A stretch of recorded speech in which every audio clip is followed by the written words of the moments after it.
Hello friends, स्वागत है आपका my YouTube channel few search में। और आशा करता हूँ सभी बहुत अच्छे होंगे। आज का हमारा बहुत ही स्मॉल एक छोटा सा टॉपिक होने वाला है जो बहुत ही इम्पोर्टेंट्स भी है, कई सारे एग्जामों को लेकर भी इम्पोर्टेंट है।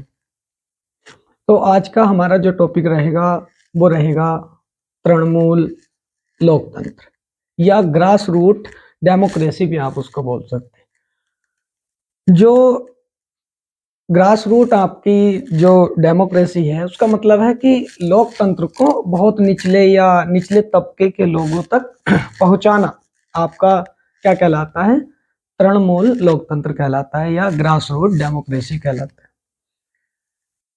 अब निचले स्तर तक, क्योंकि आप जानते हैं भारत एक यूनियन संघ का मतलब 28 राज्यों का एक संघ है, एक यूनियन है।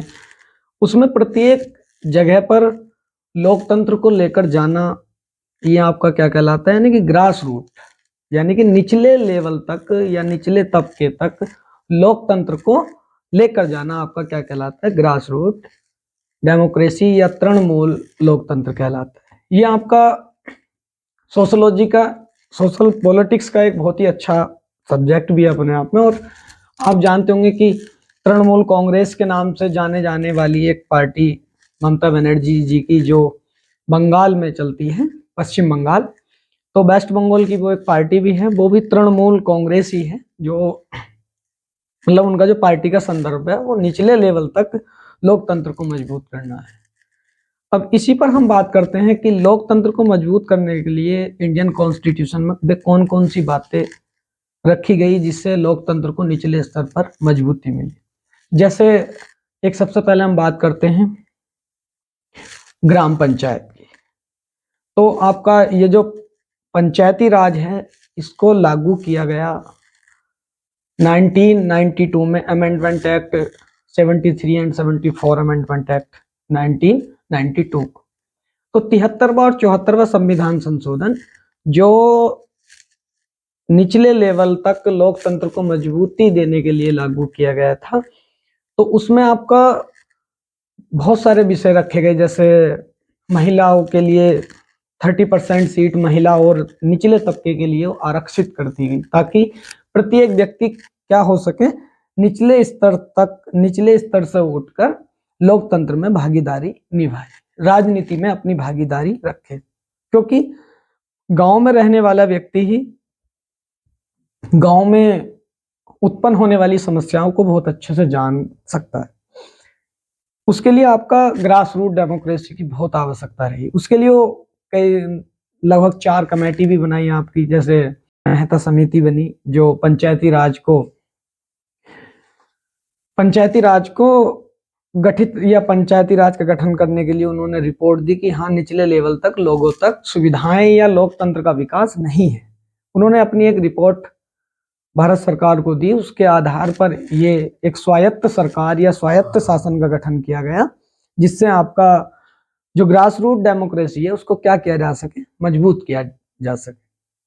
अब उसके लिए आपका 73वां 74वां संविधान संशोधन हो चुका था, और उसके बाद में आपका और भी बहुत सारी चीजें, जैसे राइट टू इंफॉर्मेशन, आपका आरटीआई जो एक्ट आया, वो भी निचले लेवल तक लोगों को राजनीति की जानकारी देने के लिए, या भारत के किसी भी जो संस्थान है, इन सभी संस्थान में या मंत्रिमंडलों में जितनी भी कार्य या कोई भी आपका कोई भी संस्थान में जो भी कार्य हो रहा है, चाहे वो शिक्षा का हो या किसान कृषि विभाग से संबंधित हो, आप किसी भी प्रकार की इंफॉर्मेशन ले सकते हैं। तो वो राइट टू आरटीआई जो राइट टू इंफॉर्मेशन एक्ट था वो 2005 में लागू कर दिया गया था, और उसी से पहले एक मनरेगा कार्यक्रम भी लागू कर दिया गया था।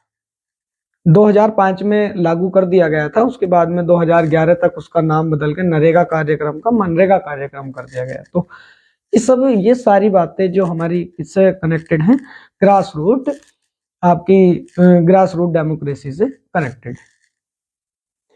और निचले लेवल तक आपने, और ये जो हमारा पंचायती राज का गठन है, ये स्वायत्त सरकार इसलिए मानी जाती है क्योंकि इसमें राज्य सरकार का कोई भी हस्तक्षेप नहीं होता। इसमें सिर्फ केंद्र लेवल पर ही या केंद्र सरकार ही इसका गठन करती है, और केंद्र सरकार ही उसको जो भी ग्राम पंचायत की प्रोटेक्शन के लिए जो भी मुआवजा आना है या जो भी सुविधाएं आनी है बस डायरेक्ट केंद्र से ही आती है वहां पर। तो ये हमारा त्रिस्तरीय ग्राम पंचायत का जो गठन किया गया था वो आपका 73 और 74 अमेंडमेंट एक्ट में ही किया गया था, और ये 1992 में संसद में इस प्रस्ताव को रखा गया था और 1993 में इसको लागू कर दिया गया था। तो आशा करता हूं आपको ये बात समझ में आई होगी कि ग्रास रूट या तृणमूल जो लोकतंत्र है वो क्या होता है। आशा करता हूं बहुत अच्छे से आपको समझ में आया होगा। धन्यवाद।